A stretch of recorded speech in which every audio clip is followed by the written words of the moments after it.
Bonsoir et bienvenue. Voilà, samedi dernier, j'ai passé plusieurs heures à dire à tous ces fouteux que leur sport, c'était un sport de baltringue, un sport de merde.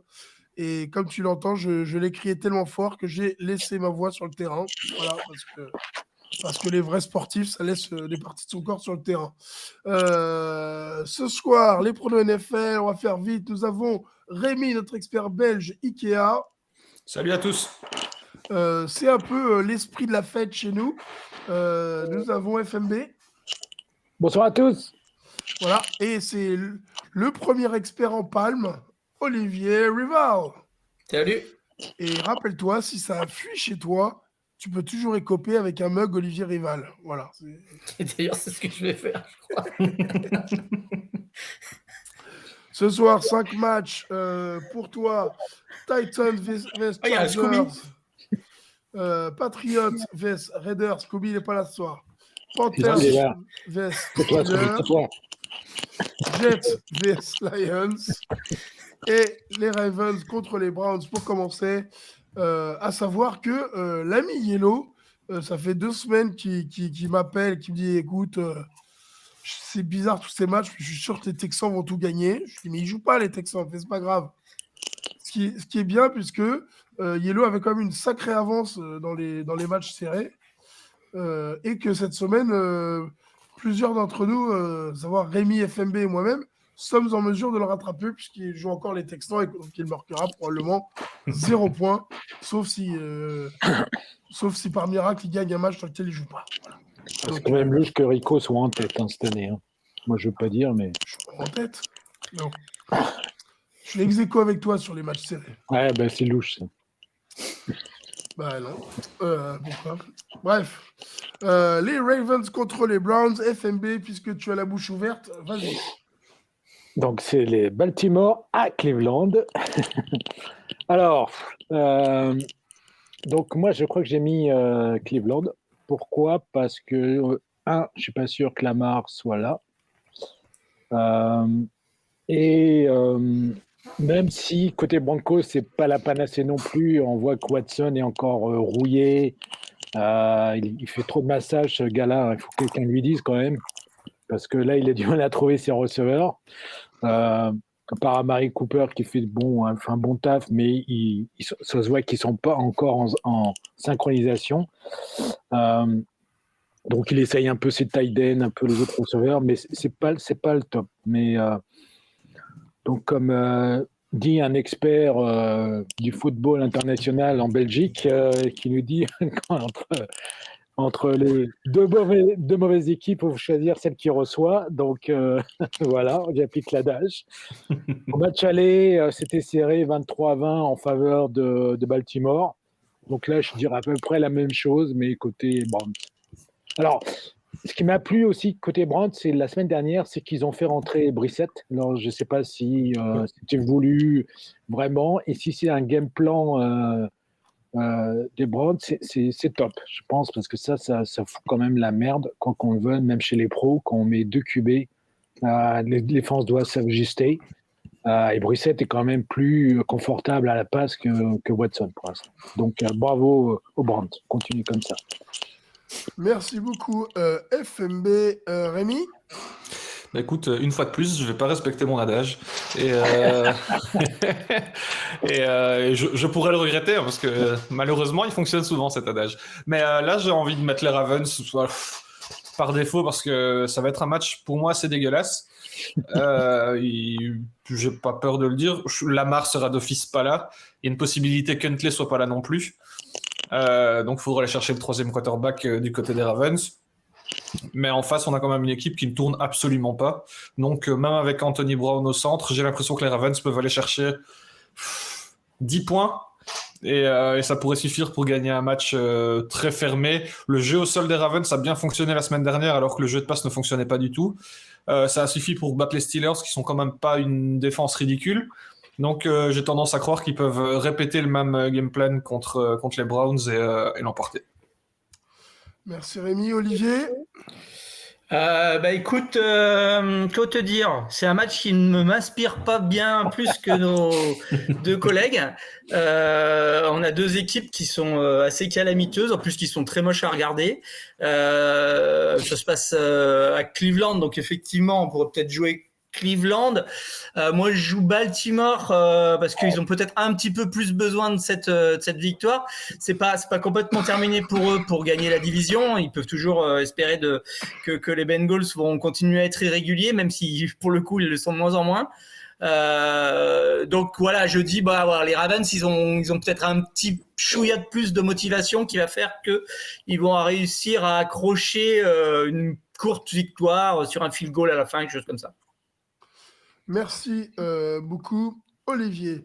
Deuxième match de ce soir, les Jets contre les Lions. Décidément, les Lions, on en parle. FMB? Alors pourquoi moi encore? Il y a Scooby qui peut parler d'ailleurs. Oui, il n'est pas là. Tu veux que je fasse Scooby? Les Jets vont gagner facilement. Alors, non, c'est vrai. Alors, moi, j'aurais bien mis les Lions, mais le fait qu'ils jouent dans le New Jersey, enfin, tout le monde du New Jersey, qui va faire froid. Je ne sais pas s'il y a de la neige, mais à mon avis, Goff, c'est pas son terrain favori. S'il fait froid, c'est quand même un gars de Californie, hein, même si je le trouve de mieux en mieux à l'aise dans le système de Dan Campbell, enfin de Ben Johnson, je crois. Et mais à mon avis, le froid, le fait qu'on joue sur un terrain qui n'est pas synthétique, c'est pas à son avantage. Donc, et les Jets sont quand même imprévisibles. Là, on ne sait même pas qui va starter, du coup c'est White ou Wilson. Mais je pense que si c'est Wilson, ça va être encore plus imprévisible. Et la défense des Lions aura du mal, je pense. Et donc, ça va être un match serré aussi. Peut-être un 27-25, un truc comme ça, un truc bâtard. Mais le match-up du match, à mon avis, ça va être Amon-Ra contre la sauce. Et là, c'est ça qui va se décider. Parce que les linebackers vont faire le taf côté Jets contre les running des Lions. Normalement, ça devrait. Donc, la clé du match, ça va être ça. C'est Amon-Ra versus la sauce. Et Scooby aurait été là, il aurait dit, bien sûr, ça va saucer. Grave, les gars. D'accord. Olivier? D'accord. Écoute, j'aime beaucoup ce que font les Lions depuis quelques semaines. Ils viennent quand même d'en gagner 5 sur 6. Le seul qu'ils ont perdu, c'est celui de Thanksgiving contre les Bills. Ils jouent bien. J'adore. Enfin, je trouve que leur play calling est bon. Dan Campbell fait vraiment un excellent boulot. C'est une équipe solide qui fait chier en fait pour employer un terme direct. C'est que ils sont vraiment pas faciles à jouer. Alors que ça c'est du côté de l'attaque. Goff et je le trouve il est de mieux en mieux dans ce système.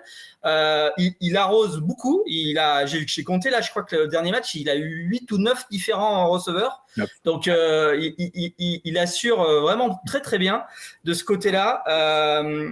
Et en plus, de l'autre côté, il y a une défense qui commence à vraiment être solide. Ils ont quand même réussi à bien boucler les Vikings la semaine dernière. Ils ont laissé que 22 yards en run à Cook. Il y a le petit rookie Jinson, Alex Michigan, qui a été drafté deuxième de la draft là, qui commence à vraiment imposer sa force sur la ligne défensive. Donc voilà, c'est une équipe qui me plaît bien. Alors en face, il y a des Jets qui sont difficiles aussi à jouer, qui ont une excellente défense. De ce côté-là, il y a vraiment rien à dire. Effectivement, comme tu le dis. Entre la sauce et Amon-Ra, il y aura du match-up, mais je pense que là où ça va se jouer, c'est que j'ai un petit peu plus confiance dans l'attaque des Lions que dans l'attaque des Jets, qui est quand même très poussive. Donc voilà, je donne l'avantage aux Lions qui, pour le coup, ils sont pas du tout éliminés pour la course au playoff en NFC. Donc ça, c'est un match qui est vraiment important pour les deux équipes et je joue les Lions. Merci beaucoup Olivier. Rémi? Pour tous les arguments avancés par Olivier, je suis assez d'accord. Je vais aller vers les Lions malgré un déplacement très délicat du côté de New York. C'est vrai que c'est un déplacement compliqué. À domicile, je voyais les Lions s'imposer relativement facilement parce qu'ils ont une attaque qui tourne et qui est très compliquée à stopper. On a une défense qui peut faire le boulot en face, mais le gros problème des Jets, c'est qu'offensivement, on ne se trouve pas. Le jeu au sol reste quand même relativement moyen. De temps en temps, Donovan Knight peut faire le boulot, mais c'est pas terriblement régulier. Et donc voilà, je donne mon avantage aux Lions parce que j'ai l'impression qu'ils pourront plus facilement scorer et que leur défense, même si elle est plus faible que celle des Jets, aura la capacité de stopper cette attaque très moyenne des Jets. Donc victoire des Lions, mais dans un match plutôt serré. Merci beaucoup, Et toi, Rémi. Rico? Comment? À moi, Lions. Ton grand-père, il va te choper, tu vas voir. Et là, cette semaine, c'est pas la semaine où je vais m'étaler avec ma voix, c'est un peu compliqué. Sauf si vous voulez m'entendre tousser pendant un quart d'heure d'affilée. Les Panthers contre les Steelers, Rémi. Match pas simple. C'est vrai que les Panthers sont en forme toute relative, mais ils ont réussi à gagner l'un ou l'autre match dernièrement. Mais ça n'en reste pas moins les Panthers et j'ai l'impression que les Steelers peuvent aller arracher une victoire de ce côté-là. On sait que pour les Panthers, c'est un match très important parce que la course au playoff est loin d'être finie dans une division absolument moribonde. Ils ne sont qu'à un match des Bucks, qui sont aussi en fiche négative. Mais je pense que la défense des Steelers peut faire le taf contre cette attaque de Carolina qui est quand même pas fantastique. Et j'espère un match plus que correct du côté de l'attaque des Steelers, qui était un peu décevante la semaine dernière. Ça se joue à pas grand-chose face aux Ravens. Ça reste un match de division, on sait que c'est compliqué entre ces deux équipes, il y a une grosse rivalité. Mais je pense que les Steelers peuvent prendre le dessus. Sans doute l'un ou l'autre turnover forcé par leur front seven. Et un sac fumble qui pourrait faire tourner le match. Je donne mon avantage aux Steelers dans un match qui sera serré tout simplement parce que c'est deux attaques qui ne sont pas très à l'aise avec le ballon, je trouve. Donc voilà, avantage Steelers, petite surprise. Merci beaucoup, Rémi. Olivier? Écoute, je suis assez étonné par ce que font les Panthers depuis quelques semaines. Là, ils ont gagné 3 matchs des 4 derniers. J'ai vu la plus grosse partie de leur match là, à Seattle et ils ont été plutôt solides. Darnold a été pas mal. Ils ont beaucoup couru. Je pense qu'à Pittsburgh, il va pas forcément faire très beau dimanche. Il va y avoir de la boue. Ça va se jouer dans les tranchées. Ça risque d'être un match très très accroché, très physique. Donc ça va se jouer à pas grand chose. Pour le coup, je vais jouer un petit peu la surprise en jouant les Panthers parce que justement ils ont peut-être un petit peu plus besoin de gagner ce match que les Steelers, puisque eux ils ont quand même encore une chance d'attraper les playoffs dans cette division super pourrie qui est la NFC South. Merci beaucoup, Olivier. FMB, à moi à dire. Du coup, moi, je suis perdu. Attends, c'était.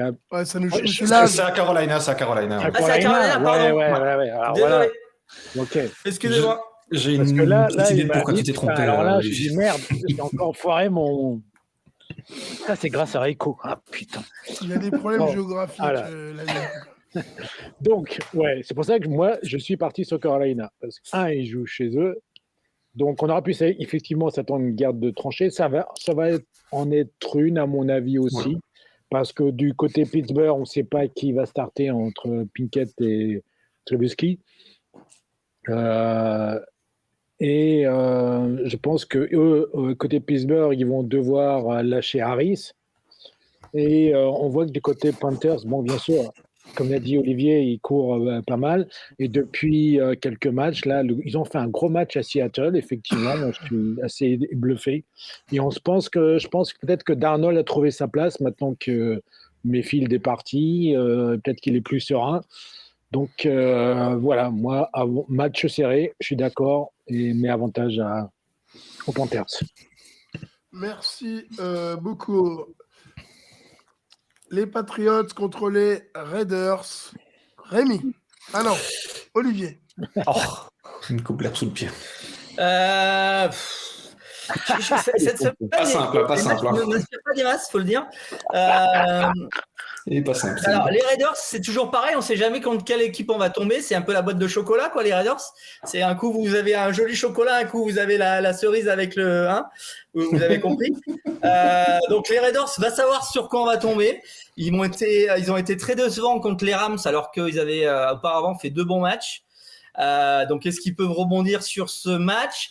Les Patriots, c'est pas mal. Par moment, ils ont une défense à qui on va pas mettre 50 points, mais leur attaque, c'est quand même pas l'attaque la plus atomique de la ligue. Donc voilà, c'est un match, ça peut tourner un peu à tout et n'importe quoi pour le coup. Je jouerai les Raiders parce que je les ai vus faire 2-3 belles choses il y a 2 et 3 semaines. J'ai l'impression que Carr et Adams, ça marche un petit peu mieux. Alors, on va voir. Ok, Olivier. Ça te fait rire, Ouais, François ça me fait rire parce que non mais les Raiders, ça devient de plus en plus décevant. Attends, Alors voilà, le game plan du match. Ok, Carr sur Adams. Ouais, voilà. Allez, deuxième jeu, Carr sur Adams. Alors Carr, allez, je balance sur Adams, je vois rien, mais c'est pas grave. À la Mahone. Et puis voilà, je me fais intercepter, putain merde, bordel. Et après, il va pleurer. Non, mais, Il vit les matchs de Raiders. Hein. J'ai l'impression d'y être. Ça déconne, faut arrêter. Enfin... Non, et en plus, bon, je pense que en fait, ce qui va être intéressant, c'est l'aspect coaching, parce que là, on est encore face au maître versus Padawan. Donc, c'est, vous vous rappelez du match 49ers et Dolphins. Donc, c'est le maître qui va gagner. Donc, le maître doit gagner là aussi, parce que Belichick est quand même au-dessus. Josh McDaniel, pour moi, est très, très, très décevant cette année. Le seul jeu que j'ai bien aimé, c'est qu'il a fait une feinte, directement. On fait une feinte sur Adams et on le balance sur le centre receveur qui part. Ouais, putain. Non, mais c'est décevant. Côté New England, ce qui m'inquiète un peu, c'est que côté à la passe, avec Jones, c'est pas top non plus. Quand on voit que ses meilleurs receveurs sont à peine à plus de 300 yards sur la saison, ça fait peur. Donc là, on va avoir un match où ça va courir des deux côtés, parce que les Raiders non plus, ils vont devoir courir avec Jacobs, parce que je pense que là, Adams, il va être en double coverage tout le temps. Donc voilà. Mais donc, petite victoire des Pats, pareil, 27-20, un truc comme ça. C'est sûr que c'est pas 26-20. Ou 26-20 si tu veux. Ça peut te faire plaisir. Non, je vérifie. Rémi ? Faut qu'on arrive à ouais, match très compliqué à pronostiquer, parce qu'effectivement, les Raiders sont capables de tout et de rien. Et en face, on a des Patriots qui peuvent être très bons défensivement. Offensivement, ils ne peuvent pas être bons, on l'a compris. Et donc, on compte sur un running game. Là où ça m'inquiète un petit peu, c'est que Ramondre Stevenson s'est blessé ce week-end. Harris était déjà blessé. On a vu les backups, à savoir qui s'appellent aussi Harris et Pierre Strong, qui ont été quand même excellents ce week-end. Donc, c'est plutôt rassurant à ce niveau-là. Là où j'ai envie d'y croire pour les Patriots, c'est simplement que les Raiders, effectivement, sont capables du pire. C'est une boîte en chocolat. J'espère que ce sera le chocolat périmé cette semaine pour les Pats. Et donc, victoire, pourquoi ? Parce que j'espère voir un Mac Jones qui, comme la semaine passée, était plutôt prudent, avec un play calling que je trouve un peu trop frileux par contre de la part de Matt Patricia, mais voilà, une victoire tout simplement parce que le running game s'installe, parce qu'on a une défense qui est capable de forcer pas mal de turnovers. On sait que l'organisation défensive de Belichick, à part contre les quarterbacks qui bougent très très bien, c'est souvent presque parfait. Et donc je pense que Derek Carr va passer un moment relativement compliqué. Ça donnera la victoire aux Patriots. Merci beaucoup, Rémi. Pour le dernier match ce soir, c'est un match qu'on attendait depuis très longtemps. Les Titans contre les Chargers. Rémi. Ah, bah écoute, là c'est deux équipes moyennes qui s'affrontent, donc je vais miser sur l'équipe en déplacement. Non, c'est tout simplement que je vois. Il y a clairement des implications playoff dans ce match. Les Titans ont le luxe de pouvoir se permettre l'une ou l'autre défaite parce qu'ils ont une division très très faible. Et les Chargers, quant à eux, sont en course pour le dernier spot du côté de l'AFC. Je suis extrêmement déçu par les Chargers cette saison. Ils ont été perdre des matchs de manière assez improbable. Les Titans, depuis 2 semaines, sont un peu à l'arrêt. J'ai tendance à croire que le coaching staff fera le taf de ce côté-là un peu mieux que du côté des Chargers. Et c'est pourquoi je pense que les Titans pourraient prendre le dessus. Une victoire qui ne sera pas spécialement convaincante, mais on va s'appuyer sur un running game très solide, on le sait, comme d'habitude, et espérer la nouvelle turnover en face. Je pense que les Titans peuvent gagner d'une courte tête. C'est un déplacement qui est compliqué, mais qui est quand même très important. C'est un match qui est pas très sexy sur papier parce que c'est 2 équipes qui déçoivent dernièrement, mais ça n'en reste pas moins un match intéressant au niveau de la course au playoff. Merci beaucoup, Rémi. Olivier? Je suis comment dire, les Titans, j'ai l'impression que c'est quelque chose qui est en train de s'effondrer là, je sais pas.